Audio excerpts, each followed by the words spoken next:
Тем временем ростовский аэропорт набирает на работу 18 человек, от инженеров до поваров. И есть некая информация по поводу возможного запуска работы.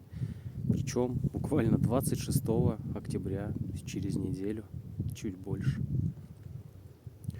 Очень странная информация на фоне всего происходящего, потому что по факту ничего не закончилось, все продолжается в том же духе, беспилотники и все остальное, тем более Ростов, по сути, на границе с ДНР, все как бы рядышком.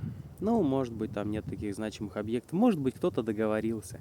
Мы с вами очень многого не знаем на самом деле, но буду воспринимать эту новость позитивной, в позитивном фоне, свете, и надеяться, что действительно ростовский аэропорт снова возобновит свою работу в скорейшем времени, что облегчит жизнь просто нам, простым людям, обычным, трудящимся гражданам своей страны. Берегите себя.